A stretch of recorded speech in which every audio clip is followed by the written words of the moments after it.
Assalamualaikum warahmatullahi wabarakatuh. Kita awali pembelajaran sejarah kebudayaan Islam kali ini dengan bacaan Bismillahirrohmanirrohim. Pertama, kita panjatkan puji syukur kehadirat Allah Subhanahu wa Ta'ala, karena pada saat ini kita bisa bertatap muka melalui video online dengan kondisi sehat walafiat tanpa kekurangan suatu apapun. Kedua kalinya, sholawat serta salam tetap terlimpahkan kepada junjungan kita Nabi besar Muhammad SAW yang telah membawa kita dari zaman jahiliyah, yaitu zaman kebodohan mengenai akidah atau keimanan, menuju zaman yang terang benderang, yakni agama Islam.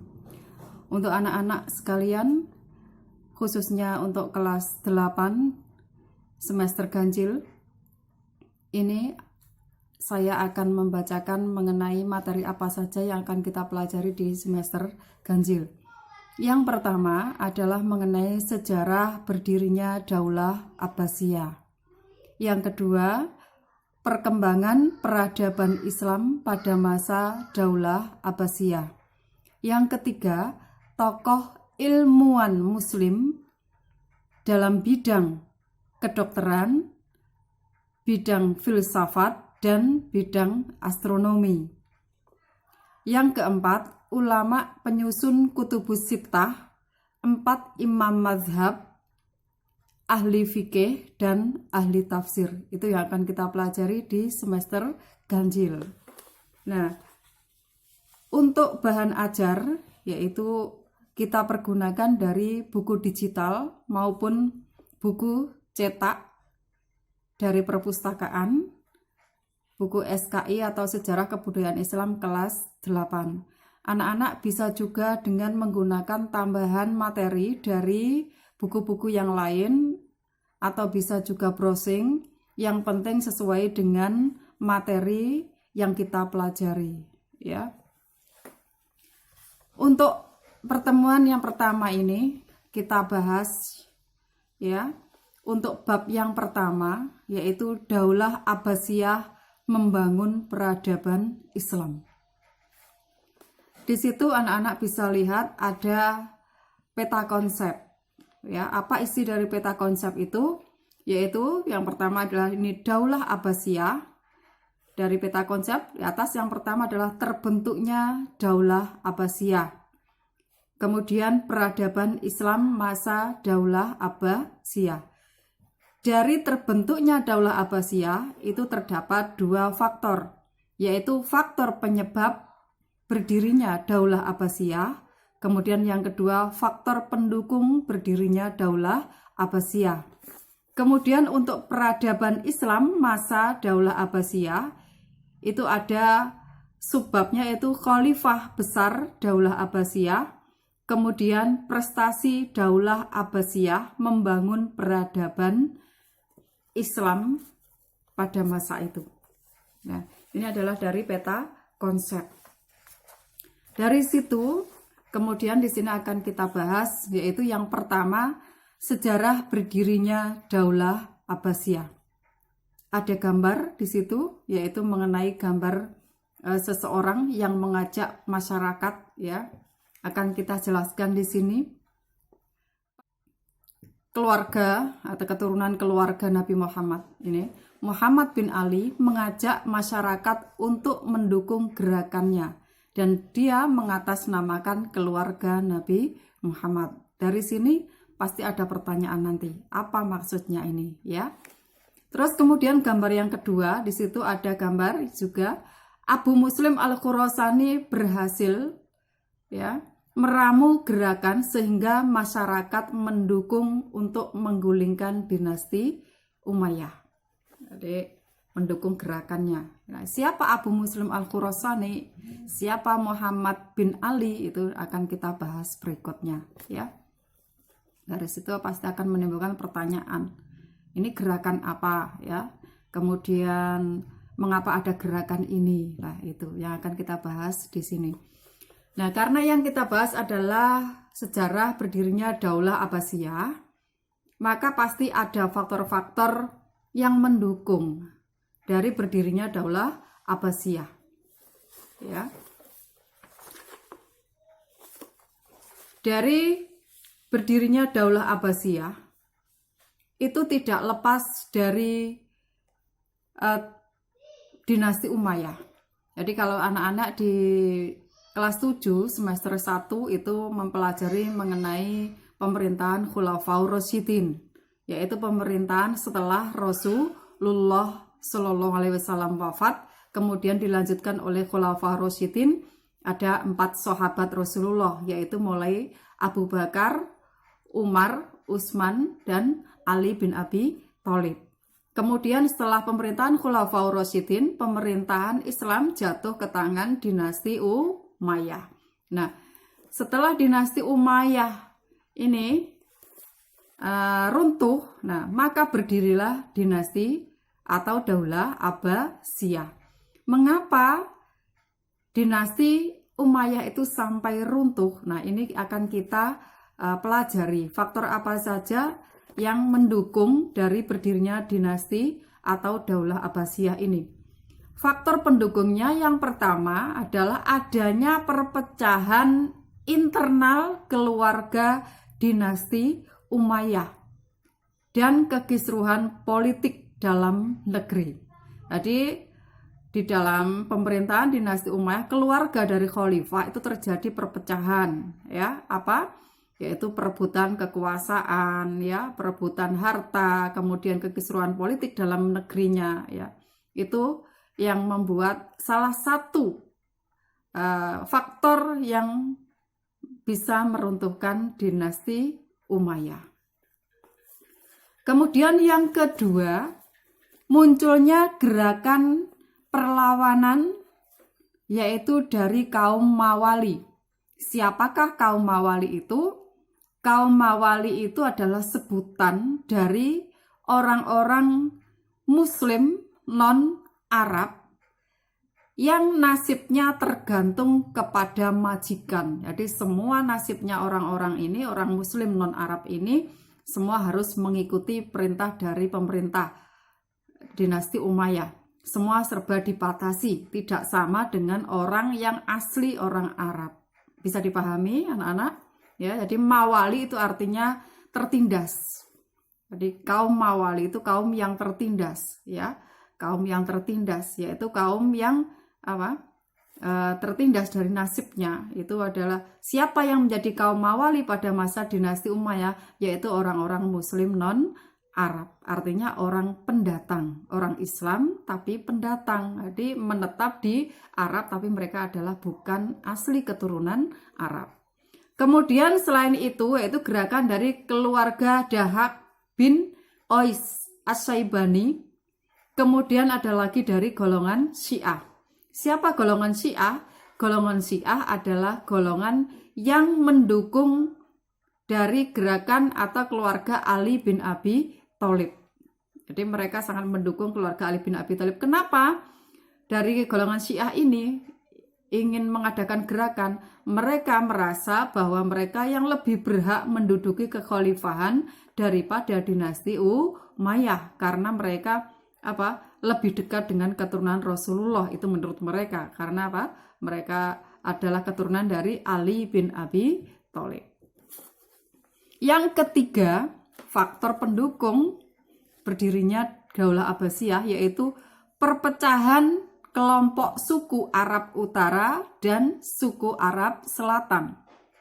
Jadi dari suku-suku Arab itu, dari perpecahan besar antar suku, perpecahan antar suku itu akhirnya terpecah menjadi 2 suku besar.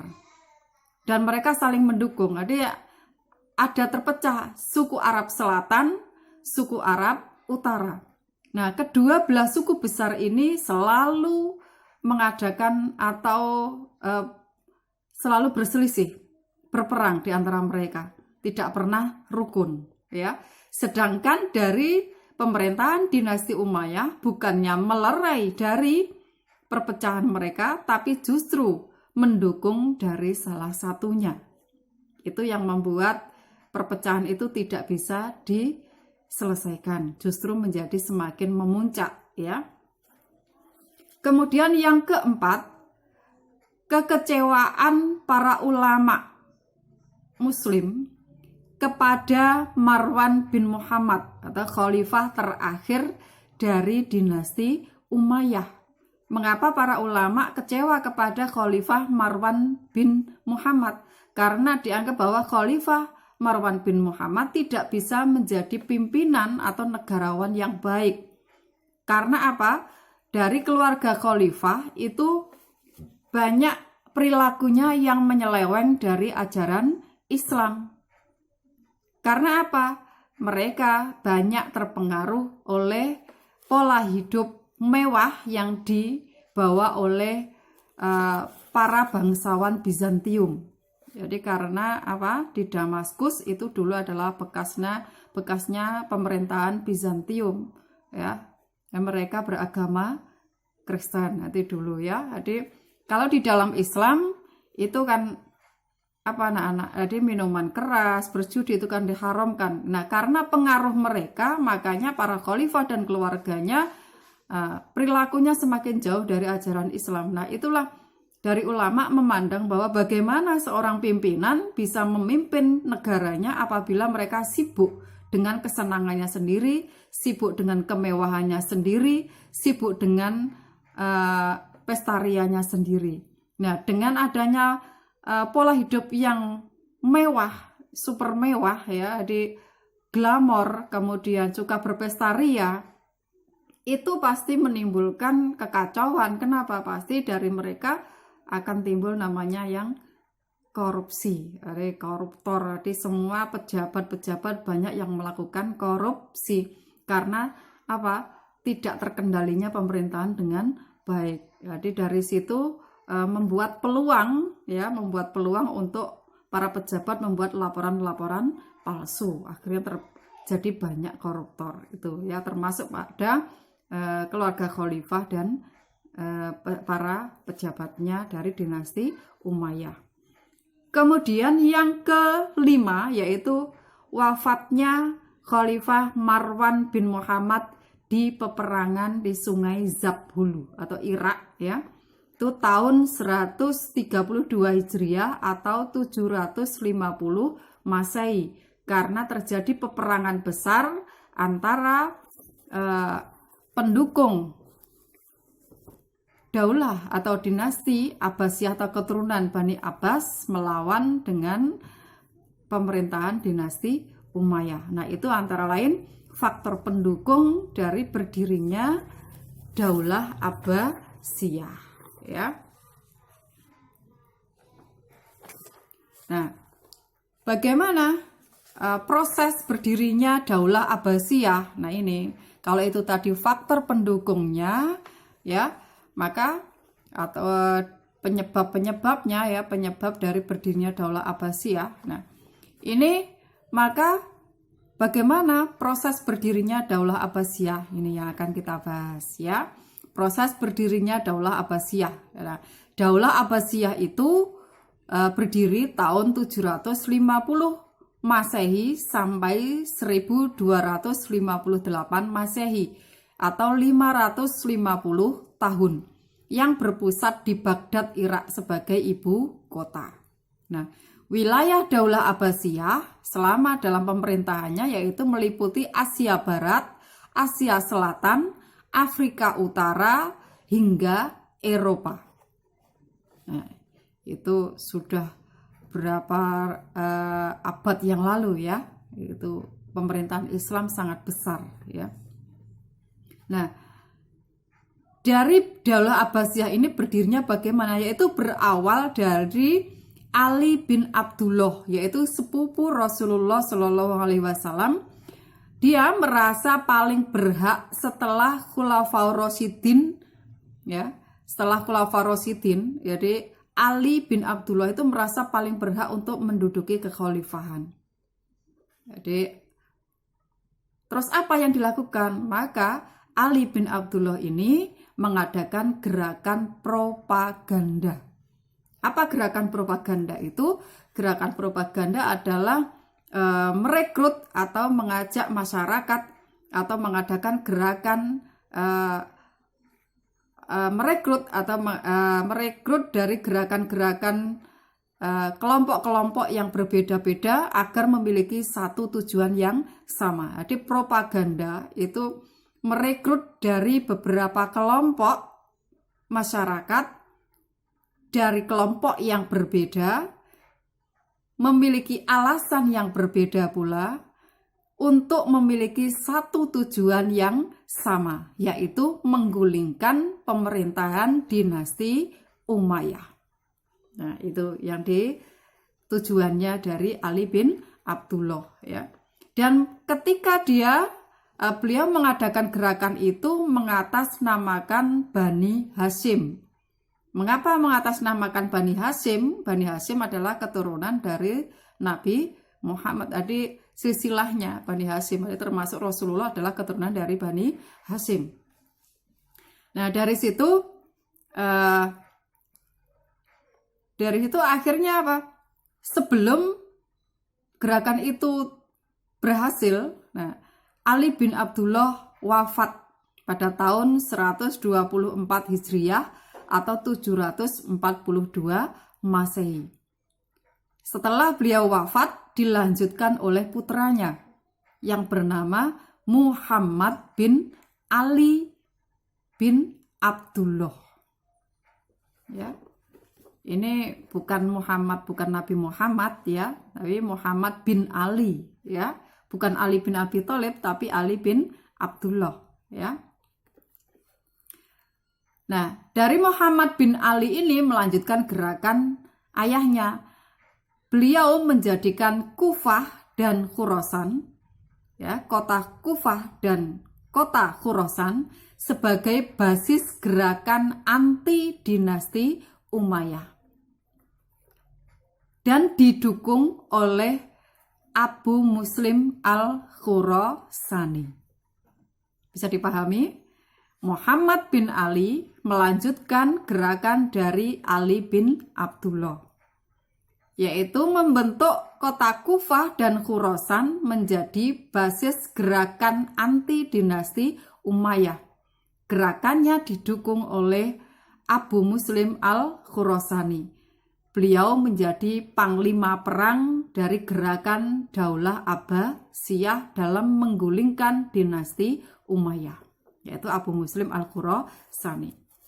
Nah, sebelum sampai berdirinya Daulah Abbasiyah, Muhammad bin Ali akhirnya juga wafat.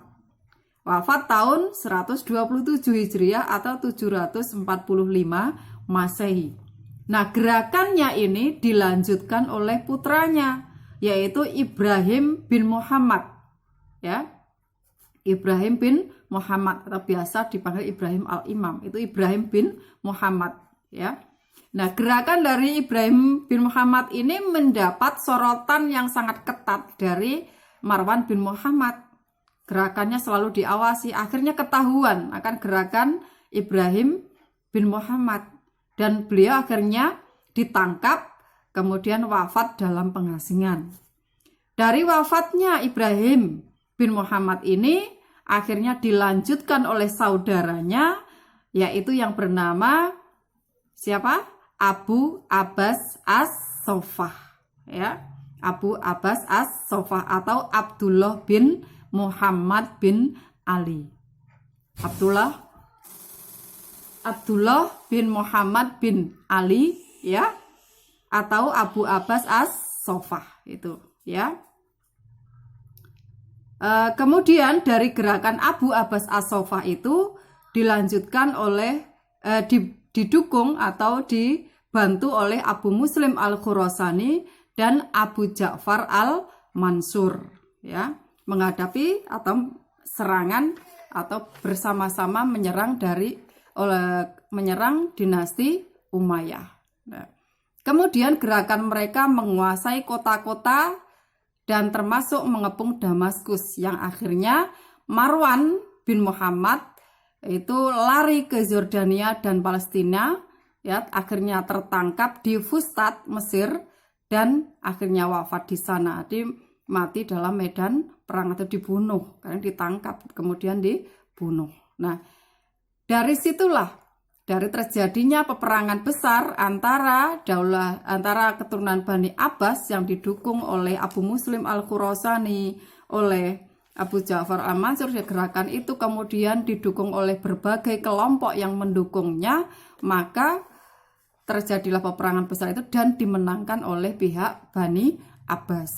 Nah, meskipun Bani Abbas dalam gerakannya mengatasnamakan Bani Hashim. Kenapa mengatasnamakan Bani Hashim? Karena agar orang-orang Syiah itu dan orang-orang Khawarij itu mau mendukung gerakan dinasti Abbasiyah atau Bani Abbas ya.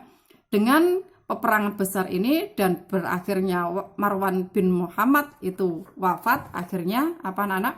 Akhirnya berdirilah dinasti Abbasiyah atau Daulah Abbasiyah. Dengan berakhirnya dinasti Umayyah, maka berdirilah Daulah Abbasiyah tahun 132 Hijriah atau 750 Masehi. Ini mudah-mudahan bisa dipahami.